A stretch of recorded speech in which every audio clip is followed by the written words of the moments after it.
feel like I'm losing my mind. Is everybody in the world blind? Please, Lord, give me a sign, a sign. I feel like I'm losing my mind. Is everybody in the world blind? Please, Lord, give me a sign, a sign. Good morning and happy Wednesday. It's February 5th, 2025, and Apex Media is back on with the mid-morning show. We had some minor setbacks and we were not able to get right on the air, but we are here. With me, as always, is my comrade Lawson Turner. Lawson, how you feeling this morning, man? I'm feeling great. We had a great small slate of basketball last night, and I'm excited to just immediately dive on into it. Then without further ado, let's go ahead and do your thing, bro. So last night, we had a 7-game slate. When you talk about from the hardwood, Joel Embiid and the Sixers got the job done and won 118 to 116 over the Dallas Mavericks. Still awaiting the Anthony Davis debut, but it should be sooner than later. And Joel Embiid also got dinged once again in that game. The Knicks escaped the jaws of defeat per se against the Toronto Raptors from a cat 20-20 game. If you watched the betting show last night, I told you watch Karl-Anthony Towns. They were up 20 in big stretches of this game, but Toronto just would not go away without RJ Barrett. We saw the reigning defending NBA champion Boston Celtics go into Cleveland and hand the Cavs a loss despite a Herculean performance from Donovan Mitchell. We saw Brooklyn escape the jaws of defeat against the Houston Rockets at home. Brooklyn was down 5 with about 9 seconds to go. Smack a 3, cut it to a 2-point game. Houston messes up the inbound pass, and D'Angelo Russell picks up the loose ball and hits the game-winning 3 from the top of the key. Your Chicago Bulls pulled off the, if you want to call it an upset per se, considering that we saw them get off of Zach LaVine and trade, and when they traded Zach LaVine, they won 133 to 124 over the Miami Heat.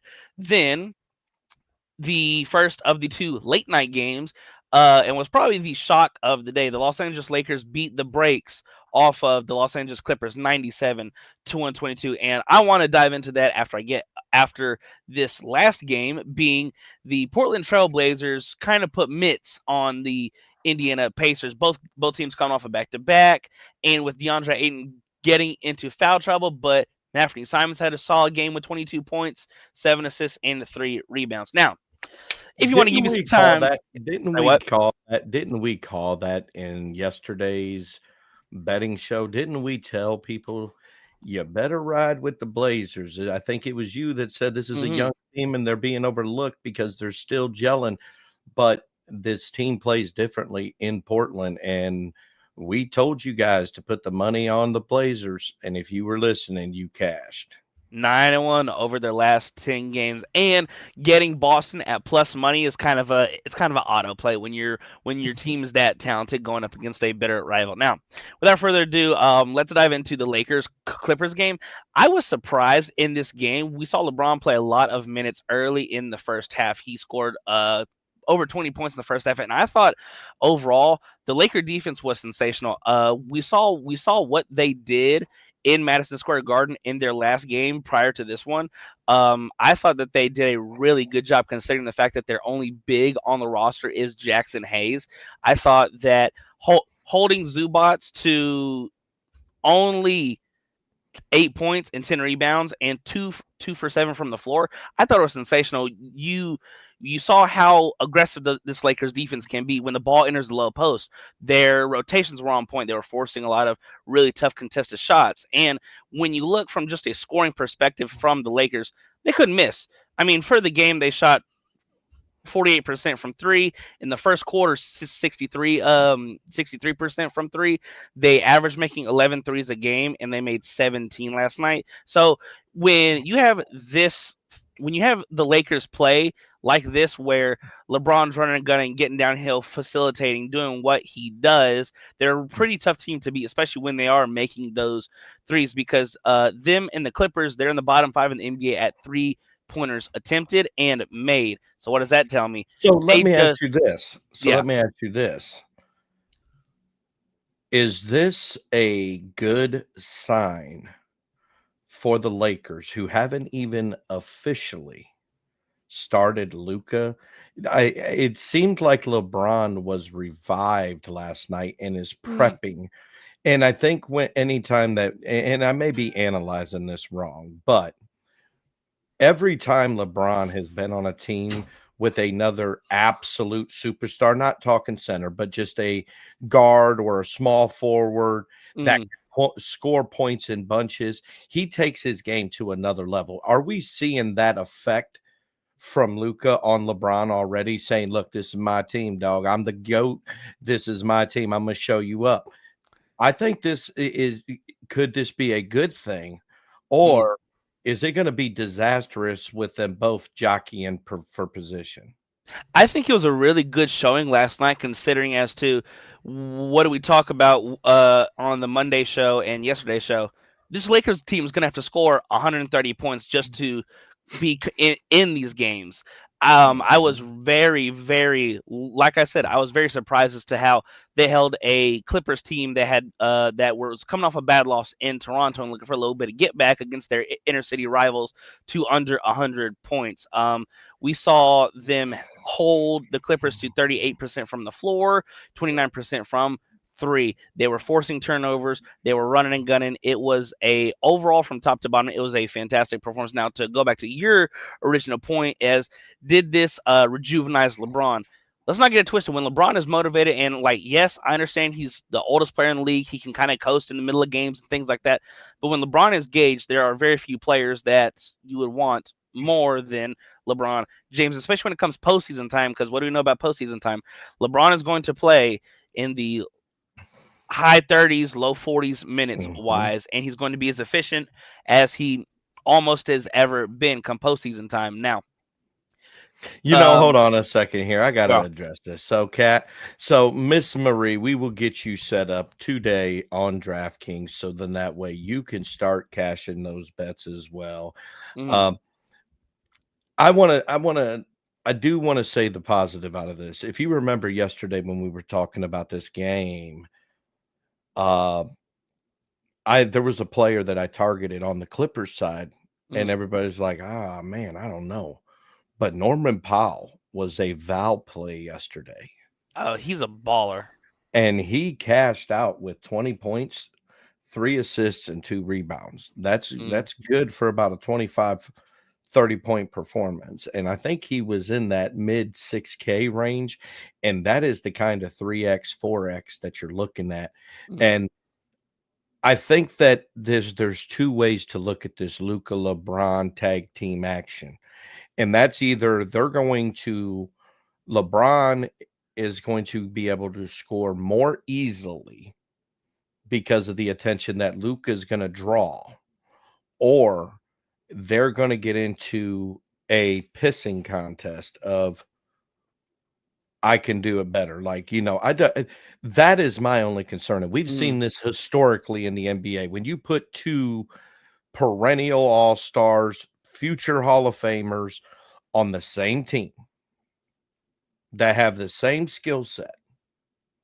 and the ability to score, it's turned into an absolute train wreck.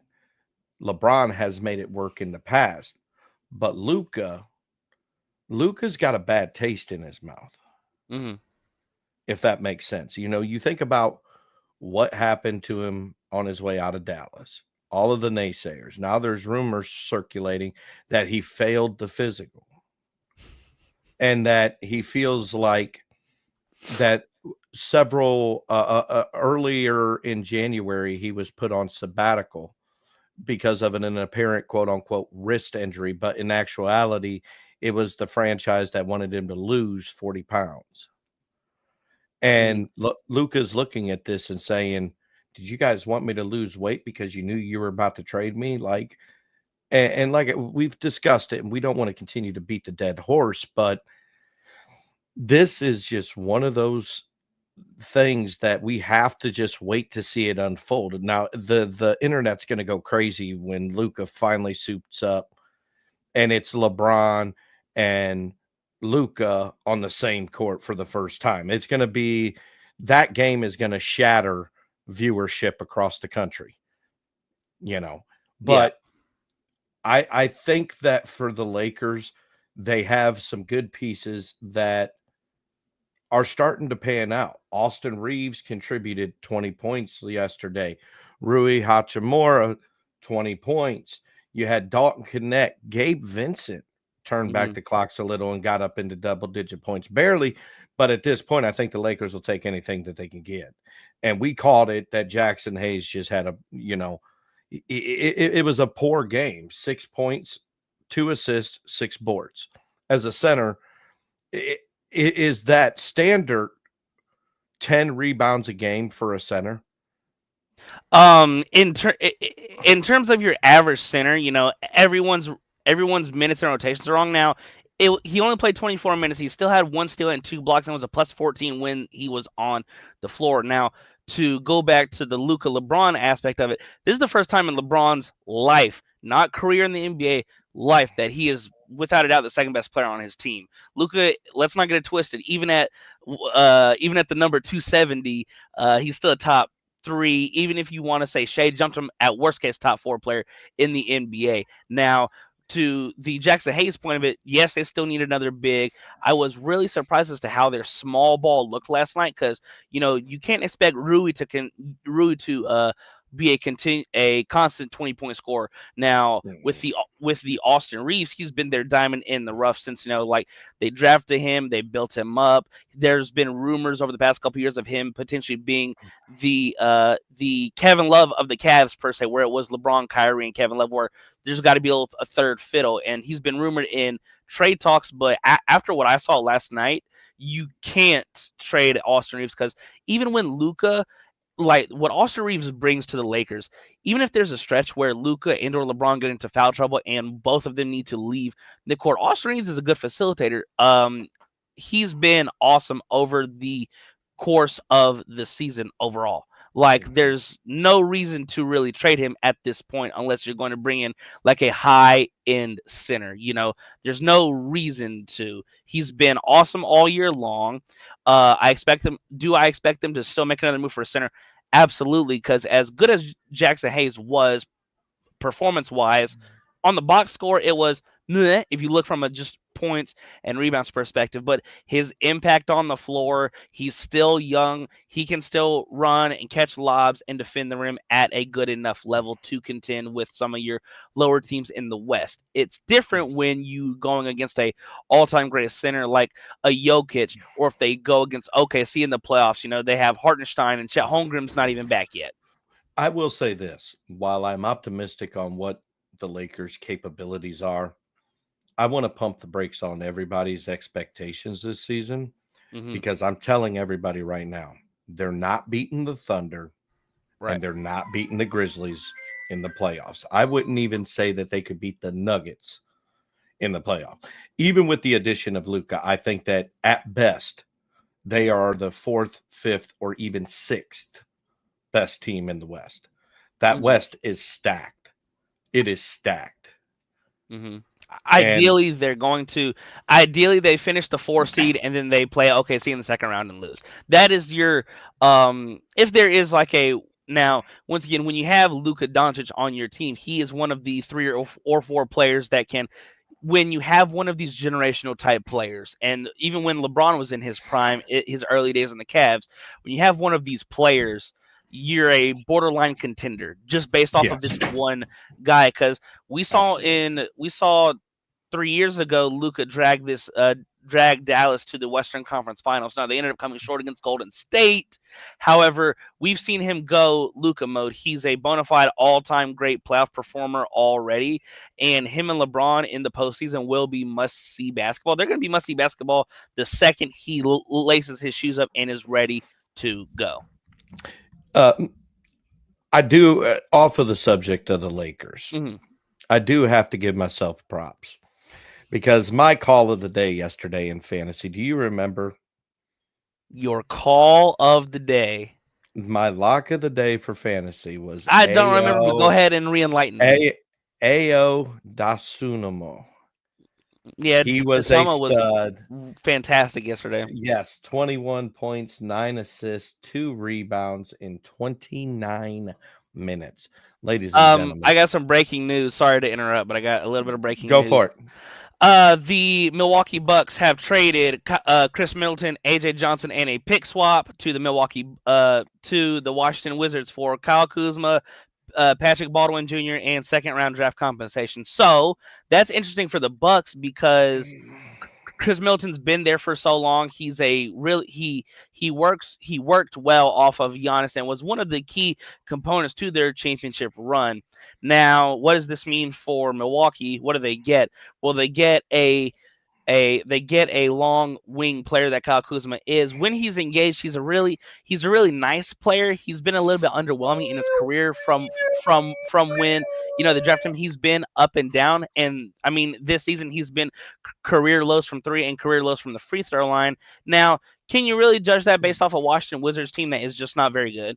It's really hard to be engaged when you're consistently you look up and you're down 20 plus in almost every game. Now, I like once again, this is they just ripped the Band-Aid off from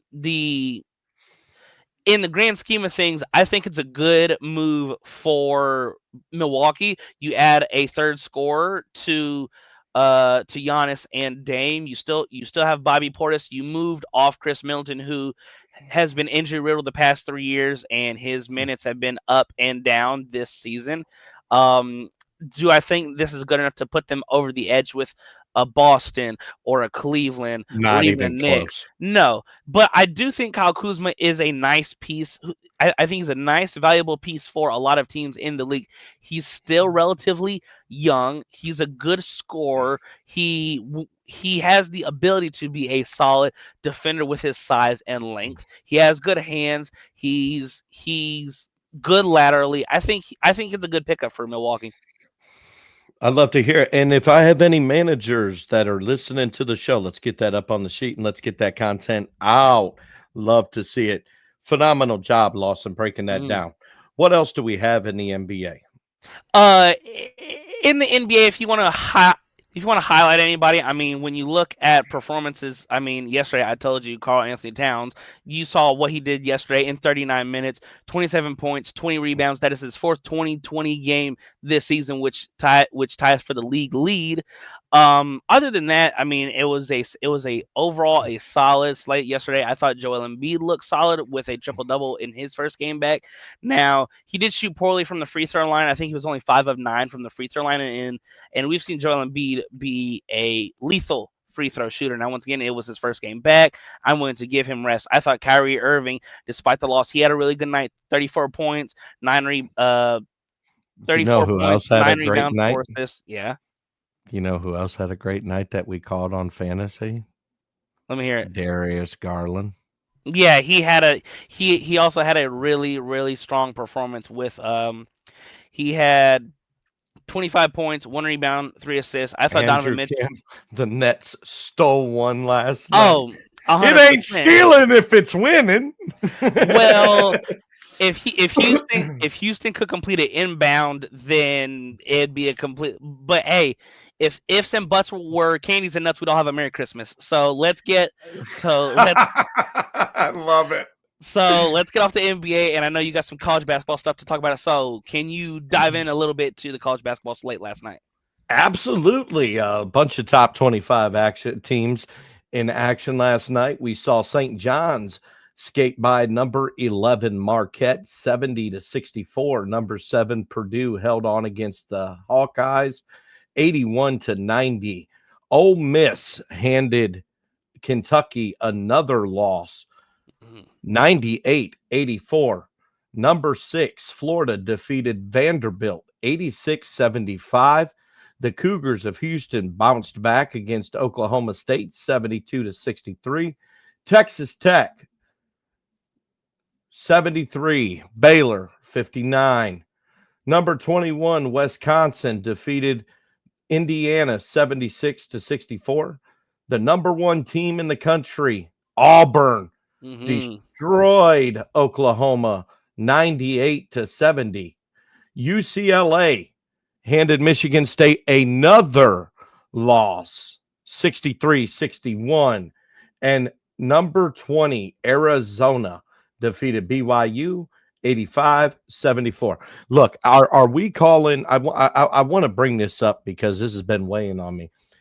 This is, I believe, the second loss in back-to-back games or the second loss in the last 3 games for Michigan State. Are we raising the alarm here in East Lansing? I mean, I think they just lost to USC or Oregon, one of the two, and now they lost to UCLA. Is the Big Ten in trouble? I'm not seeing a dominant team.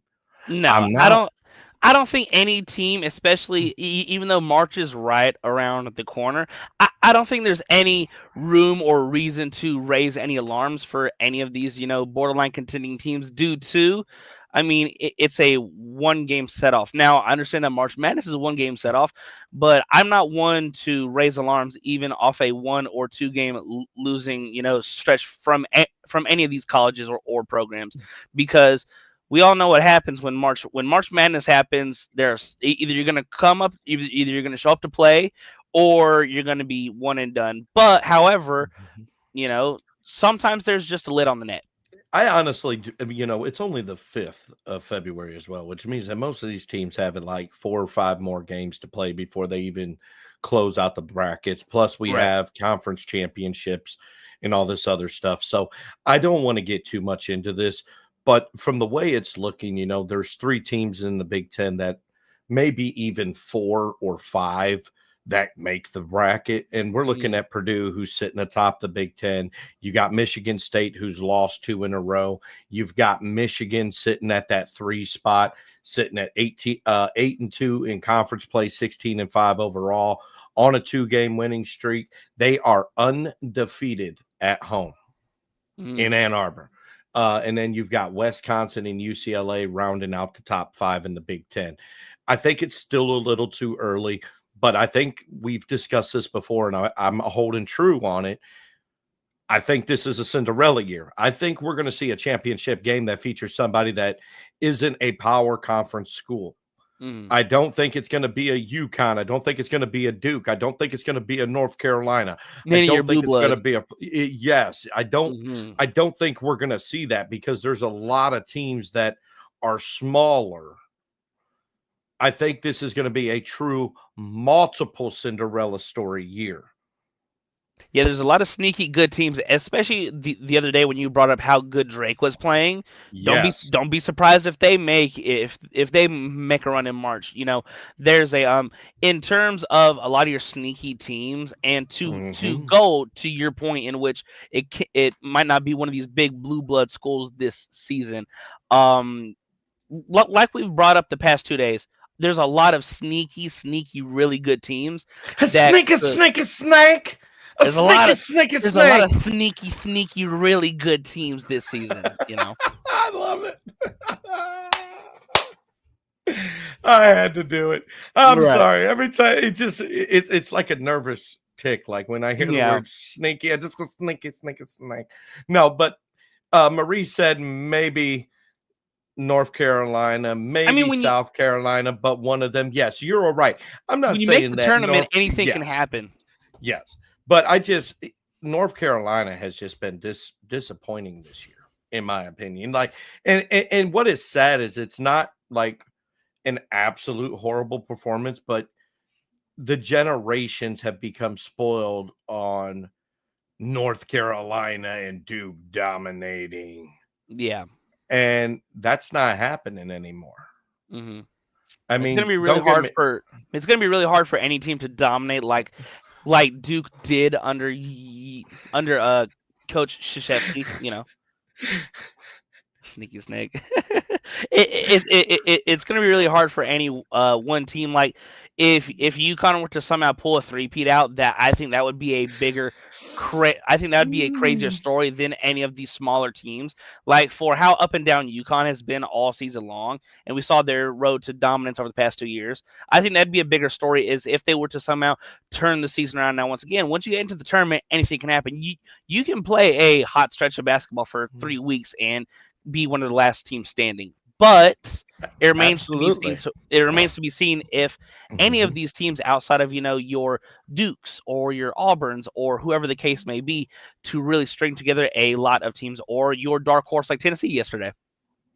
Absolutely. Mhm. And you know, you speaking of a lot of news and a lot of anticipation from the hardwood to the ice, Lawson. I Yeah, know that you had a busy night last night. It was daggone near a full slate of action. right. Oh, let's jump into that and do some Mhm. recapping, get Now, people caught up.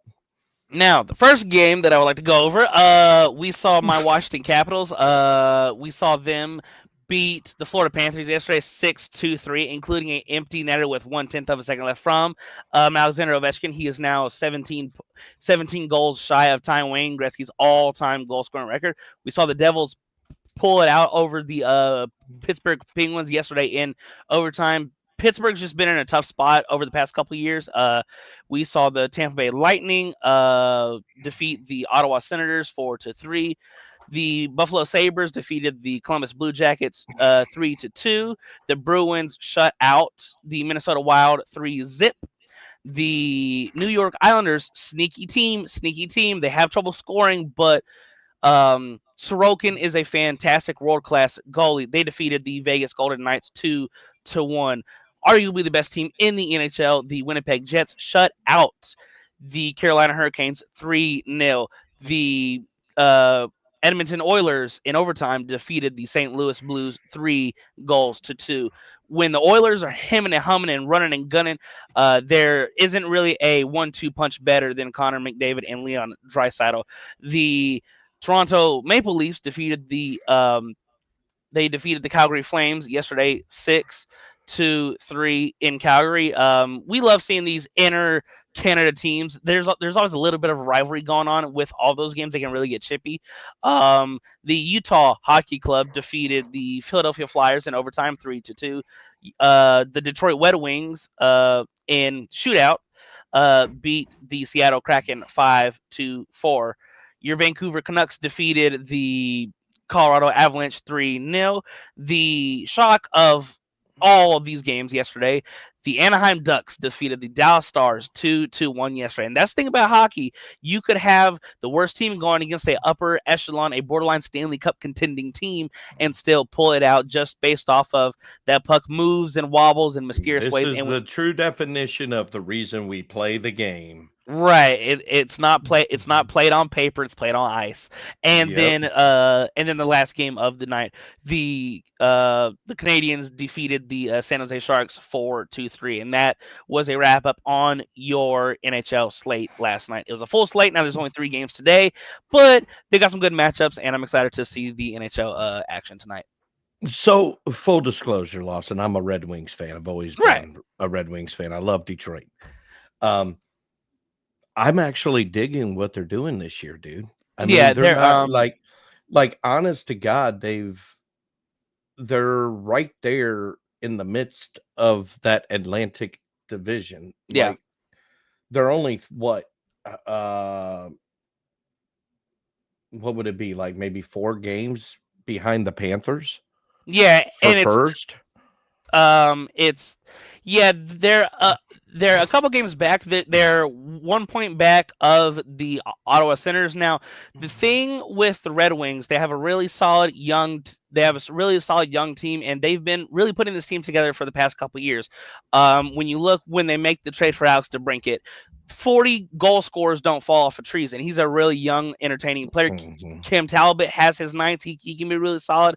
They've won, Um, so they're on a 7-game winning streak as well.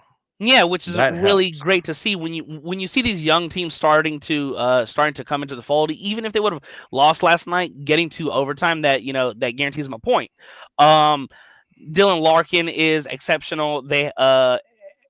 Eric Gustafson's a good defenseman. Like they have a really I mean, I said all this and still haven't brought up Vladimir Tarasenko, who is he's a wrecking ball waiting to happen. It's just a really fun, entertaining team. There's a lot of talent in the NHL right now, even on your bad teams. Like you have your Trevor Zegras in Anaheim, you have your Tage Thompson in Buffalo, where it's a lot of these smaller markets, but they still have sensational players. And I want to capitalize on what you said there because I won't lie to you. I lost interest in the NHL for several Y- years just Yeah. because of the level of the play. It was stagnant. It was Mhm. the same teams that were dominating. It was the same players. It was the Ovechkins and it was the Crosbys Mhm. and the Connor McDavid, all of these people. Okay. Yeah. And now you're seeing a plethora of young talent coming in, Mhm. and it's just it's exciting again. We're starting to see the fights again, and we're starting to see the knock them into the glass again, and it's The sort of edge of the game. yes, Yeah. and that's what I loved about the NHL is like if you got beef, go ahead to throw your gloves on the ice, Let's throw knock it down right somebody. here, and then we'll go to the penalty. Then we'll go to then we'll go sit in jail, and then guess what? It's over. It's done with. Exactly. We'll Right. we'll hug it out and we'll play the rest of the game. And Right. and I'm excited for that, but I don't know what the numbers are, but it's looking like we could potentially see history made in the NHL because this would be if the teams that are dominating now continue to dominate through the playoff, we Yeah. essentially could see a Stanley Cup playoff that Mhm. features two expansion teams, Yeah. the Panthers and the Jets. Well, the Panthers won the cup last year. Yeah, no, but Yeah. there wasn't an expansion team against them. Yeah. It's really interesting when you bring up that point due to with the playoff being what it is, we've seen these dominant regular season teams fall flat many times. I mean, just look in your late 2000s how dominant the Caps were, and then they were blowing series to the Canadians. Look at what and happened things like to that. what was it, the Penguins or the Flyers, like 2 years ago when they absolutely set records in regular season. The Tampa Bay And Lightning when they had their dominant performance, and then they get first rounded by Columbus, and then you had the dominance of Boston when they set the NHL record with regular that's what it season was, the wins, Bruins. and Yeah. then they go up 3-0 on Florida, and then it essentially just went downhill. Like I can, and to use your term, I can beat this dead horse all day long. The puck moves in mysterious ways, the way it flips, rolls, skates, and it's not like we're playing on, out in the street or on a field or on ice. Playing on But running or let's get doing anything on ice is hard. this goes back to what one of our co-workers likes to say, the puck is like a snake. It It moves slithers and in. it slides and it does what it has a mind of its own. Mhm. But I seriously think that these NHL playoffs are going to be very, very interesting to watch because this is not like any given Sunday, but it's an any given day on ice. Yeah, And we've seen many Cinderella runs, especially over the past couple of years. Mhm. Like when Florida a couple of years ago when they played Vegas in the final, and Florida was essentially a just all grit and grind, and then they made it all the way to the final. We've there when you look in terms of really dominant teams that have really underperformed, like what's going on with the Rangers. They're 13th in the East, and you cannot tell me the team is not riddled, and they have arguably the best goalie in Igor Shesterkin in the NHL. So it's like there's still a whole lot of season left. There's still a whole lot of yeah, season but left. And what you're not seeing this year, which is making things even interesting, is there's not really a team Mhm. that is like outside of the Predators, the the Blackhawks, Yeah. and the Sharks. Mhm. Everybody else has got over 20 wins. Yeah. And that puts them right in the middle of all of these divisional races. Like Yeah. there's still plenty of time.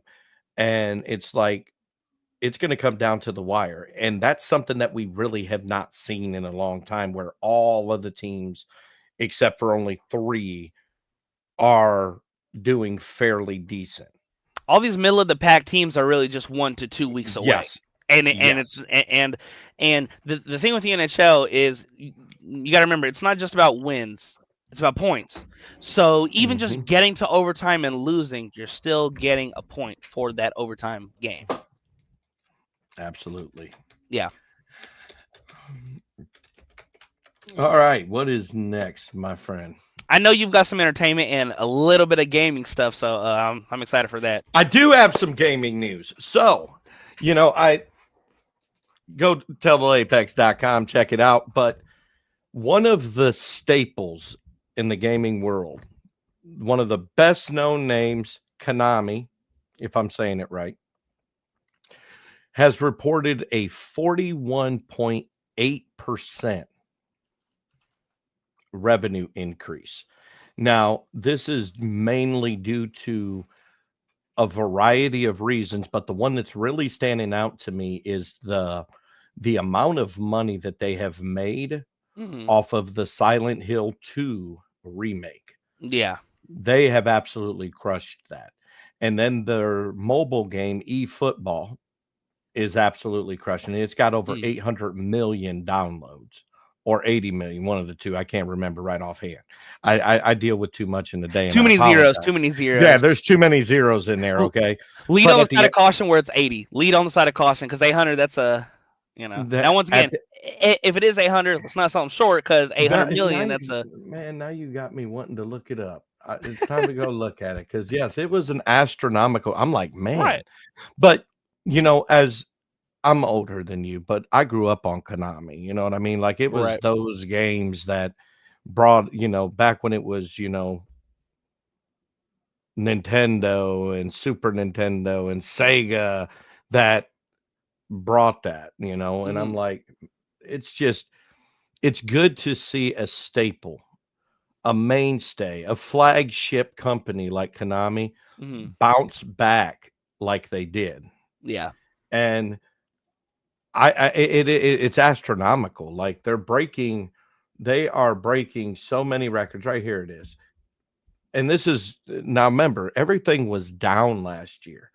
Mhm. And just on the mobile gaming market, they have already pocketed a massive $1.5 billion, which is a 32% lift You said from that with a last year. B. Billion, Bill. It's Bill, like Bill Clinton, billion. Okay. So let's get this right. And I was right. The eFootball game has over 800 million Wow. downloads.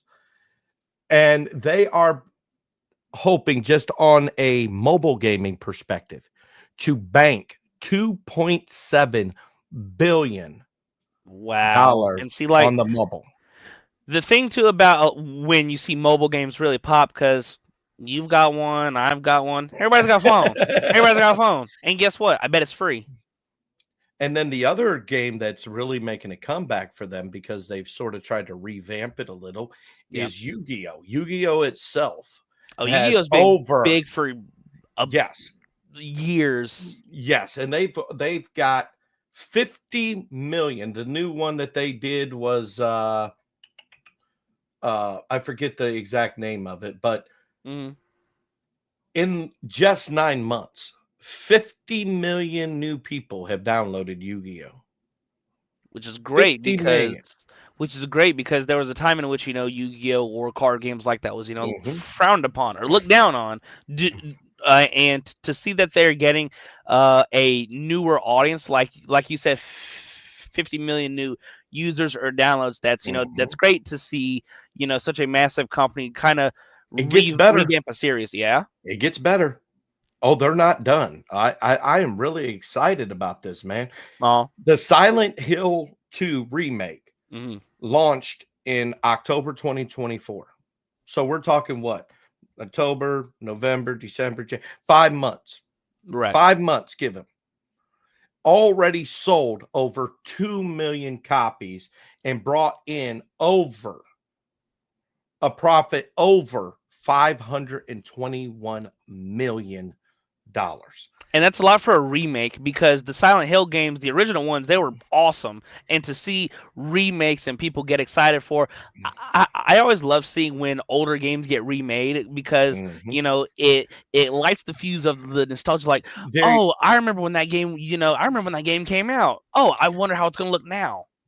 yes, and Right. the reason that this is Konami did an absolute genius marketing strategy with this because what they did was they brought back the most current Silent Hill 2 Hmm. to see how it did. But not only that, now they're bringing out a new Silent Hill, and they are also and they've did all of this profit increase without a whole lot, and it's only what, February, Right. not even halfway through February. And they've also announced that they're going to be releasing Metal Gear Solid Delta Snake Eater. Those games are always a good time. All the So Metal Gear Solid I don't know the games are recipe, awesome. but at the end of the day, they, as a company, they are hoping to profit in 2025 Hmm. 2.6 billion, which would increase their profit from last year to this year by over 14.3%. They are eyeing a crazy $695 million profit out of that 2.6 billion. That's crazy. That is crazy profit. That's up 22.4% from last year. But from Konami Hmm.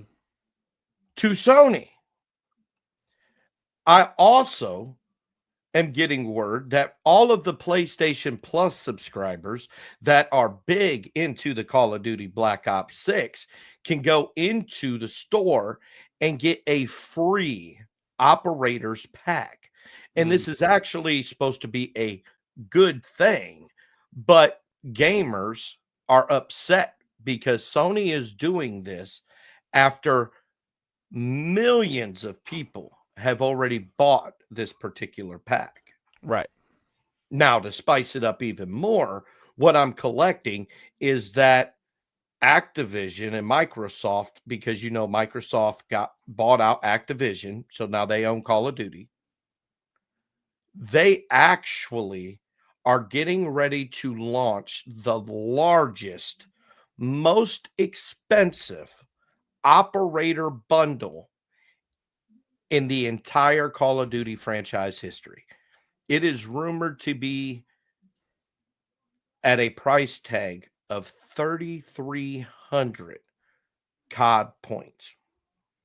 Now, how much is that, Dusty? That's about $30. So, It's a lot and for a I'm skin. yeah, well, it's not just that. And it's funny you said that because I was talking to my business partner Matt about it this morning.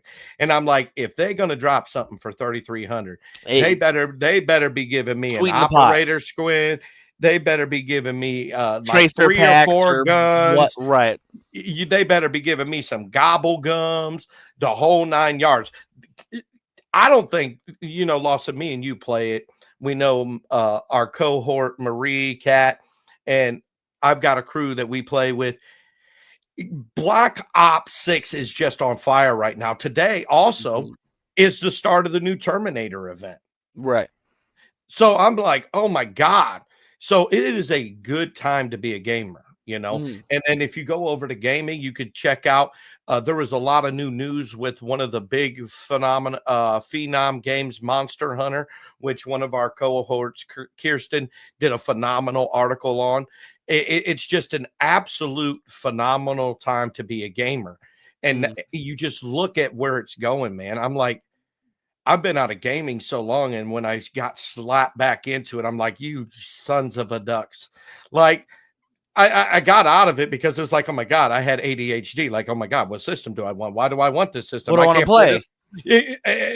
And now I'm right back into it. Right. And then I've got people saying, "Oh, you need to play Fortnite." I don't want to play Fortnite because if I do, I obsess over it, Right. and I've got to be the best of the best. And I Right. know I won't be the best of the best, because there's so many people that have been playing it.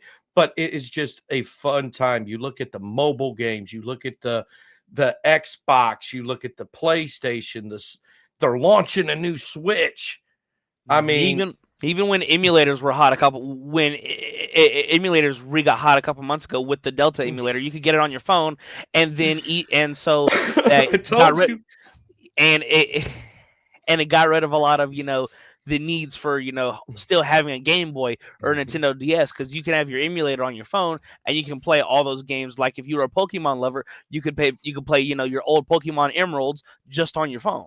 Like gaming is the innovation of gaming has only gone up and up and up, and it's great to see because 5-8 years ago it was like, you play video games, and now exactly, and it's like, what, you don't play video games, bro? What is wrong with you? I'm like, where?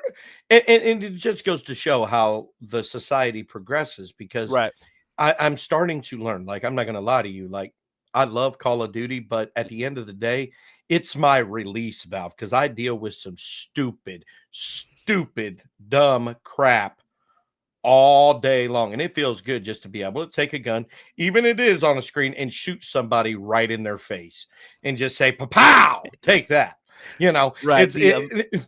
Everyone's got their release, and for so many people, it's gaming. It is. Whether you're an FPS player like Call of Duty or Siege, or if you like sports games like Madden or the new MLB, gameplay trailer just came out that we have articles on already. Or if you like single player adventure games like Marvel Hunter, or if you like RPGs like your Diablo 4s or your Baldur's Gates, or there's so many different outlets for whatever mood you're in. That's why I feel like gaming has always been, no matter how big. I'm gonna take you down memory lane.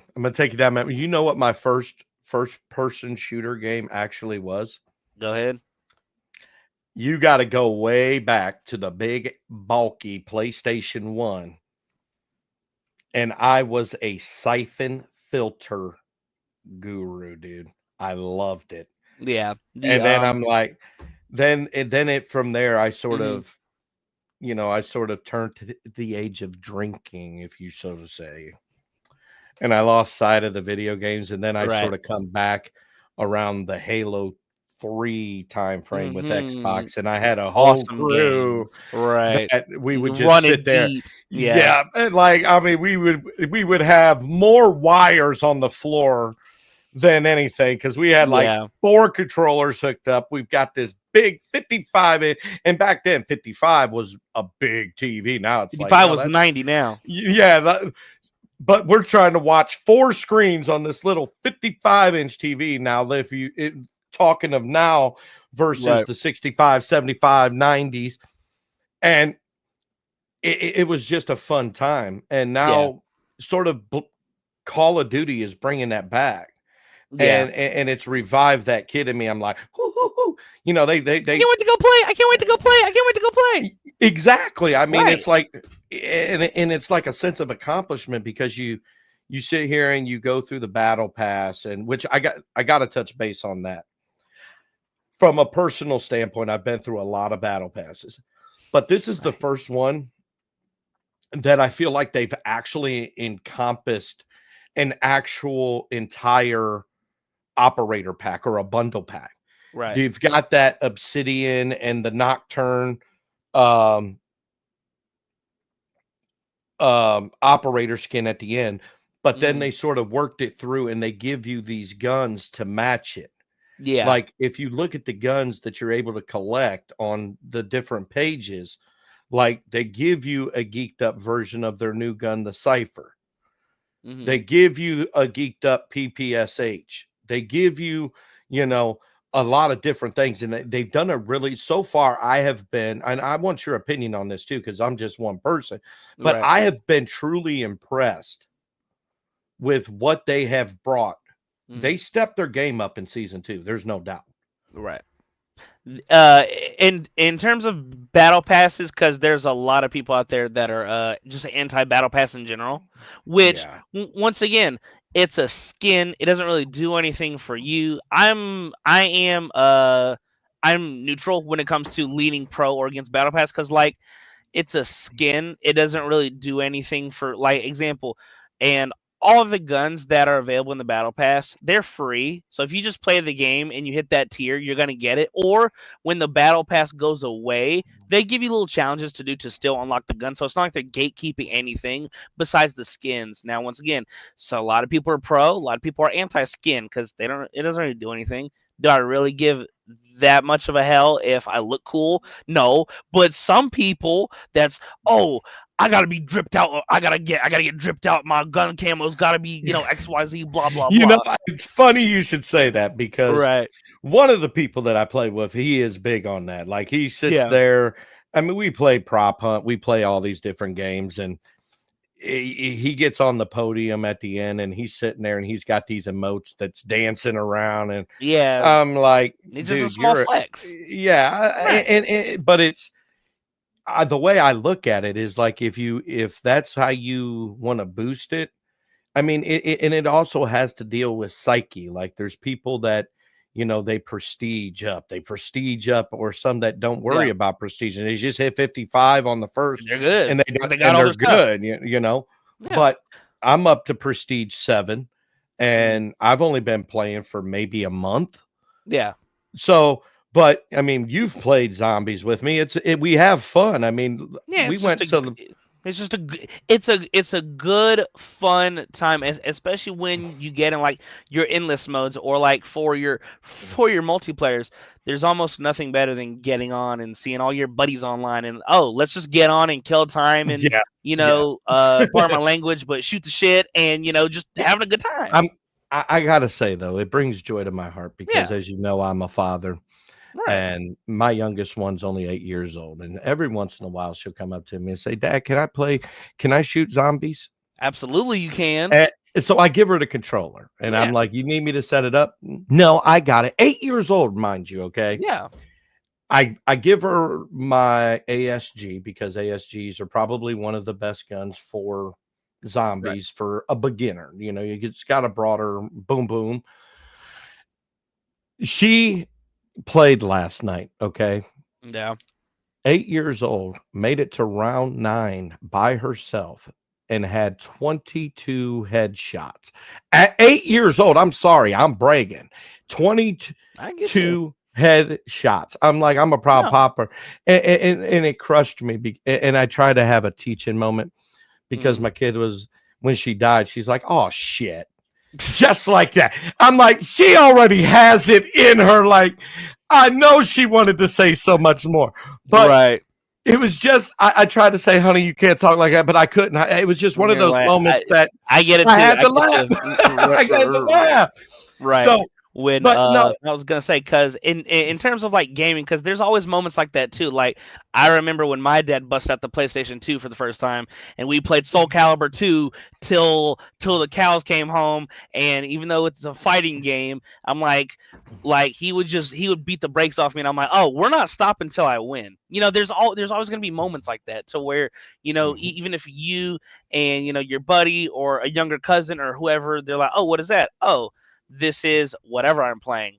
Oh, maybe can you show me? And another thing for to get off the FPS thing, that's how a lot of these that's how a lot of younger like sports fans, that's how they fall in love with a lot of like the games. Like there are many people that they're not football fans, they're Madden fans. And then they're like, oh, that's the Detroit Lions. Oh, and then when football's in season, they'll watch it and they're like, oh, that's Jared Goff. Oh, he's really good in the game. Or whoever. Oh, that's Patrick Mahomes. Now you probably already know who Patrick Mahomes is. That's Mr. 99.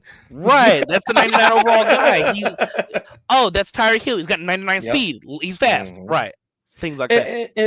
And I'm glad that you brought that up because I think the people that bash gaming don't understand not only the cultural effect, but the human effect that it has and the role that it plays in people's lives. I mean, let's face it, and I'm going to get on a serious tip here. I don't think people understand how many people in the US suffer from some sort of mental illness, whether it be ADHD, bipolar, depression, whatever. And for 90% of these people, I can almost guarantee you that gaming is always an outlet because it takes them away from reality, even for a couple hours, to make them feel, because in life they may be the nerd in school, Right. the one But that in their gets bullied, game, but in their game yeah, they are a they're whoever they want to be in revered. whatever They game. are Yeah. a revered and valued player on, whether it be in Call of Duty, a clan, or a a team. Whatever. And that is where I think people need to realize that it's not, yes, the themes of the games may not be, oh, we're teaching them how to shoot guns. No, they're not. They're pulling a freaking button on a controller. If any kid was to try to shoot some of the guns that are on Call of Duty, I'm sorry, they would end up on their ass. I was gonna I'm say, just saying. So you can say it, Dusty. It's at the end of the day, it's more than just a game for a lot of people. it is. It really is. It's more than a game. It's a lifestyle. Yeah, 100%. So- I compare it to, on the weekends. Some guys, they like to just go out to the bar, have a couple drinks, and chill with their buddies. When on a Friday night, me and my buddies, we're all gonna get on the game and we're gonna all party up and we're all gonna play whatever. Or there are many times where we don't even play anything. We'll just jump in a party and sit on the home screen and we'll just talk. It's a lot of people's releases. There you go. I love it, James. You hit the nail on the head. Right. It gives us a moment of peace and relaxation. 100%. And when I was growing up, me and my brother and all my friends and all his friends, we used to call the weekends P&P. And we it know was what P&P means. pizza and play. We would order. So where I'm from, we have AJ's Heavenly Pizza. Shout out to Josh Elkert, who has done a phenomenal job in Findlay, Ohio, of not only giving back to the community, but they have some of the best pizza around, and they have what they call a family pack. So we used to order these family packs, and these pizzas are gargantuan, dude. And we would call it P&P, pizza and play. We would order a couple family packs. We'd all have our controllers charged up, and we would go play Team SWAT on Halo 3. Don't know how many, countless, but it wasn't that we didn't need to drink. You know what I mean? We didn't need to do drugs. We didn't need to do anything like that. There was enough cuss words in the room. Right. Because this is when people used to barely disconnect their Ethernet cables to get them to glitch out. Yeah. And glitch the game. Lag switch and XYZ. Yeah. Right. So there was enough cuss words to go around in the game. But I think gaming is making a very strong comeback. I mean, you're even seeing it in the TikTok shop, these emulators that you just plug into the TV and it's got 19,000 games. 1,500 games. Yeah. All stuff. Yes. All kinds of stuff like that. And it's great for the people that just want to play those older games and not be considered like a collector. Like a lot of people, they'll go into like a CM Games. I don't know if that's like a regional thing or whatever, but like or like a GameStop where they need the hard physical copy. And there's a lot of people that are like that, and I'm not a collector. I do enjoy, like, there are certain older games that are just classics, and I still have my physical copies. But yeah, I feel like gaming, especially over the past like 10 years, it's been great to see, because I'm 24, so 10 years ago I was 14, and there's a lot of, you can really see how games have come from like Xbox 360, PlayStation 1, 2, 3, and then, because my first console was a PlayStation 2. So now we're on the PlayStation 5. A couple years ago, away from the 6. You got PCs that are stronger than any console. It's really fantastic to see how fast. And then I gotta say, because I'm old, and then they started throwing around this cloud gaming. I'm like, what do I gotta do? You don't even have to have the game installed. You just go exactly. I'm like, where's it at? I'm sitting here looking up in the air like a dumbass. Like, where's cloud? What are you talking about? And I make a joke of it, but that's the society that we live in, But enough of the gaming. Yeah. Lawson, I know that you have some breaking entertainment news. So I got to tell you guys the backdrop story here. So I get on air and we're talking in the pre-show. He was like, "Did you see this new movie drop?" Yeah. And I'm like, "No, I didn't." Trailer. And he says that this particular animal that it is about, he absolutely loves movies One about of my favorites. One of my favorites. So, and I'm like, you do realize that Peppa Pig has this particular animal. let me find out. So, without I love it. without spoilers and without stealing my thunder, the new Jurassic World trailer dropped today. I could not be more excited. I thought the franchise was going to be done after 6, because in Jurassic World Dominion they brought the old cast back, and it was a great nostalgia feel and a lot of things like that. Now, when I saw that they were making another one and it was rumored and Scarlett Johansson in it, who's a fantastic actress, I'm like, oh, I want to see the trailer. I want to see pictures. I want to see XYZ, blah blah blah. I'm a sucker for dinosaur movies. If dinosaurs are gonna go around and go crazy and eat people and destroy things, I gotta watch it. I still remember having Jurassic Park 1, 2, and 3 in VHS in the early 2000s. I still remember those. So I'm excited for it. If you haven't seen the trailer, it's a little over 2 minutes long.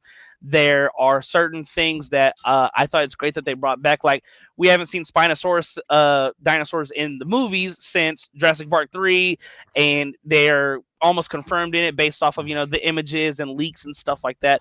Overall, I'm excited, and it comes out later this year. And you know what my generation's you can't even Jurassic lie. Part was? You can't even lie. There's always something fun about just dinosaurs going and just messing. Dude, I love dinosaur movies. I love. See, I grew up on The Land Before Time. Yes. Yep. I grew up on the. You ain't kidding. And it was like, it didn't even matter how many they came out with, so many of them. And then it wasn't necessarily a dinosaur, but it was a dragon. No, it was a dinosaur. It was Denver, the Last Dinosaur cartoon that I used to watch. And I grew up on that. And then you were talking about the Jurassic Park, the original, and everything like that. And it was just so captivating because for that time frame, the graphics were, now you look back at it and like, I could see some stuff. But back then it was like, oh, there's still great watches even today. Exactly. I want to say they had the first 3 on Netflix, and I went back and watched them like not even a month ago. Like, they're just old good movies. They're just good movies. They are. Yes, they are. And assuming this will be the first of 3, due to they made the first 3 and it was a trilogy, then they made the Jurassic World movies, that was a trilogy. I assume this will be the start of a trilogy, which I'm pro Jurassic Park and dinosaur movies. Yeah. They're always a fun time. They're always a good watch. There's always a couple jump scares that are like, oh, or there's also, to add more fun to it. There are also multiple outlets and sources reporting that they are actually making the velociraptors more realistic, which is great. And yes, it is great because you look at the last ones and I'm like, the last three they had their version of like a made up dinosaur where they were adding genes from all kinds of stuff to make their own. I'm just a sucker for dinosaur movies, and the second I saw, I want to say it was Sunday or Monday, that they dropped some images, and on the Jurassic Park or World account on Twitter was like, oh, trailer coming Wednesday. I'm like, well, I know what I'm doing Wednesday morning. All I remember is Littlefoot and Sharptooth. Absolutely. That's all that needs to be said for Classics. Real. So from Jurassic World and Jurassic Park to Netflix, guys, go over and check out Total Apex Entertainment. There is a French-based action movie, a Netflix original that is actually setting the industry on fire. And this is despite not getting very good reviews from Rotten Tomatoes and critics and all this other stuff. But Ad Vitam is a French movie that Netflix has, and it is already racked up over 83 million watch hours since its launch in early January. Now, to put this into perspective, we all know how big Netflix is. Now, this is an international film, so for those of you guys that want to go watch it, please be aware that you will have to put your closed captions on because it is in a French language. Okay, full disclosure. But it is a very, very good movie. It's it- it's one of those ones that you look at how big Netflix is, and for an international movie with everything that Netflix has done, even with the Adam Sandler, the Ridiculous Six, and all the Netflix originals, for this to be ranked in the top 10 all time in under a month or right Mhm. at 30 days, that's pretty astounding. Especially if you're pro, like I'm not one of these people, but if you're an anime watcher, a lot of a lot of Eastern anime is not in English, so a lot of people are already, oh, we'll listen to it, and it's in the language it was written in and recorded in, and we'll just read subtitles. Or a more recent example that Netflix has already done this. You remember a couple years ago when they made the first Bird Box, right? On Yes. Netflix? Yeah. Yes. They made a second one, Bird Box Barcelona, and it's in Spanish. And so Mm. I watched it, and it's you have to put on your English subtitles, or if you just change from the language from Spanish to English, it's gonna the dialect is not gonna match it's the lips and the mouth. Yeah. So if you're fine with it it not being 100% right and syncing up, As then long as the fire goes up when the explosion happens, I'm good. You know what I mean? Like, I don't want to hear something go boom and then 5 seconds later I see a flash. Like Right. that sort of is, you need to Right. reboot your system, bro. And So, yeah. but I'm excited. I'm gonna have to check it out. It like how you said if it's already in, what'd you say, the top 10? it is already in the If top it's already in the 10. top 10, then I'm gonna have to watch it due to if it's that good, it's doing that good for a reason. Yes, it is. And that's despite Have you seen it yet, or have you just I actually was just scanning, what the Yeah. industry that we're in. yeah, And I skim, actually yeah. come across it and I'm like, so I dug into it and it's actually only got like a 4.3 on Rotten Tomatoes. And I'm like, and it's already got 83 million watch hours. Wow. So, Yeah, but that's a lot. I got one more thing to bring up on entertainment. Mhm. So we all know the Megan movie. Okay, how it was a cultural phenomenon. It was a worldwide hit. It it it put a lot of butts in a lot of theater seats. Okay, the dances we've seen them on TikTok and all this. Well, Megan is returning in Megan 2.0, which hits theaters June 27th. But the film actually is being criticized because it's their storyline and everything like that is being compared to James Cameron movies. And we all know what we're talking about. They sort of are trying to put a female twist on the Terminators from what we're collecting. And it was a world phenomenon. And I'm not going to cast judgment right now, Lawson, until I actually see it because I'm a big horror movie fan. I love horror movies. Right. I don't care what time of the year it is. I could sit down and watch the whole entire series of Michael Myers. That's my favorite franchise of all time. Mhm. But what are your thoughts on that? If Megan 2 hits theaters and the similarities between Terminator and some of the nuances and stuff like Mhm. that are clearly visible. Like we've already seen pictures of Megan in a pair of sunglasses with the red eye, like Terminator. Yeah, and So mm. what does that do for that franchise? What it does for the franchise, obviously there's going to be pushback. I don't know if I would say I'm in the minority for this, but instead of critiquing the movie, if you don't want to go see the movie, then just don't go see the movie. Like, it is just that simple. For the amount of movies that like I'll recommend to friends, and they'll look it up on whether it be Letterboxd or Rotten Tomatoes or IMDb, and they're like, oh, it only got a 2.5 on Letterboxd, or it only got a 40 on Rotten Tomatoes or whatever. I'm like, then don't watch the movie. That is everyone tries to be a movie critic from time to time, in which if you don't want to or don't think the movie's going to be good, then save yourself the time and don't watch the movie. But here's the caveat. Yeah. Caveat. So in Megan 2.0, Mhm. it is sort of exactly what happened. So in Terminator, the original #1, what was Arnold Schwarzenegger? He was the bad guy. Right. Terminator 2, he turned into the hero. Mm. In essence, this is exactly what they are doing in Megan 2.0. Megan is going from killer, bad guy. Now they are turning her into a military robot hero. Mm-hmm. And if they do it right, it's empowering to the females. Right. Because it's truly revolutionary, because you could see a stronger female presence in Hollywood as it is. We're seeing a lot more female superheroes.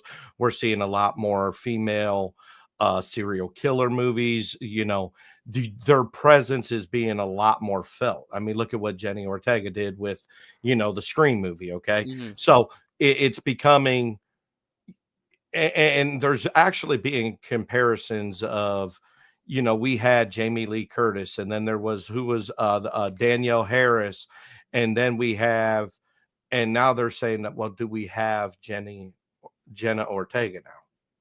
Mm-hmm. Is she going to be the horror movie queen to fill in now? And when you look at Megan,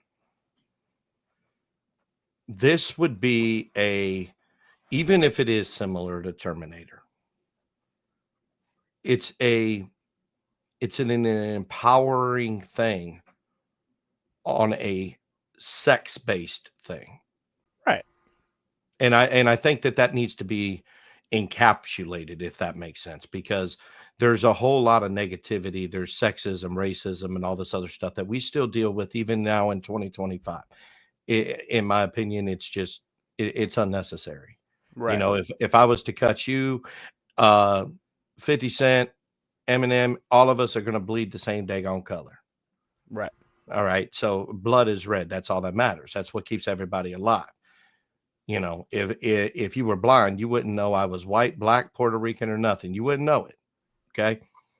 So I am looking forward to Megan, because this is going to be an opportunity to really define and give a female an opportunity to go from bad guy to hero. Mm-hmm. And we haven't seen that too many times in Hollywood. So, right. All right, moving on to the section of the free for all. I know you got something about this. Yeah, I do. Okay, so very seldom, I'm not a big medical guy. Mm-hmm. I really ain't. But I was reading an article, and I actually had to write an article about it. You guys can go check it out on TotalApexHerald.com. But I was reading an article where researchers that have autopsied bodies have pulled out a spoonful of plastic from the human brain. Like, we're not talking just itty bitty pieces. We're talking shards and they say that it's where they're finding more and more. And I know Kat, she knows more about this than I do. I'm not going to get into the medical terminology because I don't want to butcher it, but just the thought that they said 1 liter of water, a bottle of water, 1 liter bottle of water contains 240,000 plastic particles. Now, as a common person, I'm wondering, how the hell does the bottle go from my lips to my brain? Right. But there's research that people are doing. I think one of the universities is the University of New Mexico. But is this what's your thoughts? I mean, what do you think of the possibility that we have like a plastic bottle in our head now? Like, let's When just call it for real. Like, when you hit me with this information this morning in the pre-show, I was like, I thought the exact same thing for you. I'm like, I got a bottle of water sitting on my desk. So like, does that like it doesn't it doesn't really make any just one-to-one sense as to why drinking bottled water would put it from my mouth to my brain.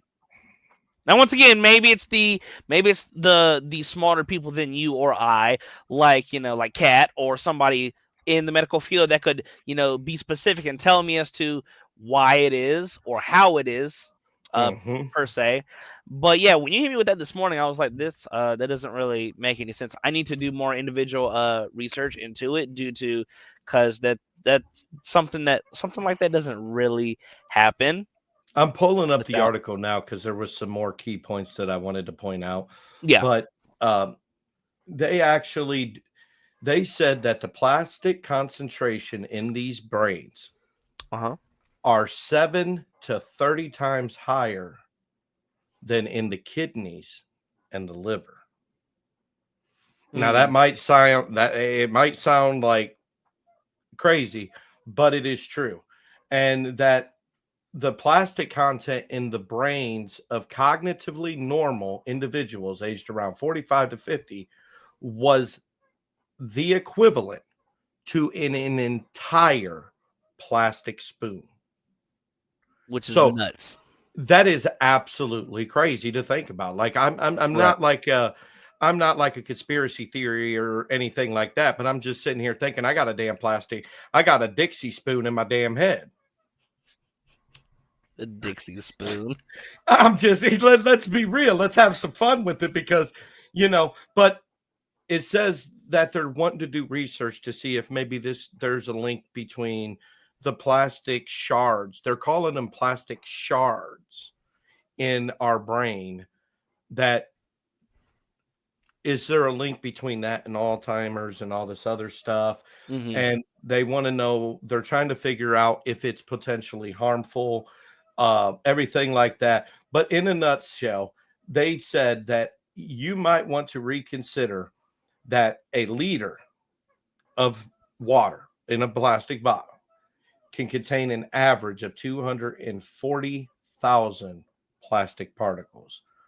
And then you think about the fact that one of the preventative measures that they suggest is to choose cloth bags over plastic bags, because even those and it goes back. I used the analogy with my wife, and I told her, I said, it's sort of like you sneeze. You don't see the spit unless it's a real heavy, sneeze. Yeah. But for the most time, you don't see that microscopic. And I think it sort of boils down to that, is like it's stuff that we inhale that, because if you inhale, where's it at? It's in your nose. And then where's the nose? The nose is right there by the brain. So I could see that, I could see the logic, but that just freaked me out, man. I was fascinated. I was fascinated enough. And me, I don't usually write on the Herald, and I usually don't cover medical, but this just was like, man, I got a spoon in my head. There's a snake in my boot. It's a sneaky spoon. Right. It amazed me because right when you said that, I looked at the bottle on my desk and I put it up. I'm like, I go through so many water bottles of just drinking it. So I'm like, I don't know. It amazes me, and with this being the first that I heard about it, I can't wait to see when more research or more stuff like this comes up. To where absolutely is there a direct link to a water bottle, or is it something else? Or that could be the most common thing that could be linked to it right now. Absolutely. All right. You have anything you want to add, or you got anything? No, I think we covered just about everything. Awesome, man. Awesome. So we have reached the end of the show. I appreciate the 33 viewers that have endured us rambling on. We're just a couple boys that just like to talk about random stuff. But make sure you guys go over on social media, hit the like, subscribe, and follow buttons. Make sure you guys continue to tune in. Lawson, another great show in the books. Appreciate having you guys. Stay tuned later today as we break down today's NBA slate. and give you some fantasy hot takes. But for right now, for Dusty, for Lawson, and the entire family at Total Apex Media, peace.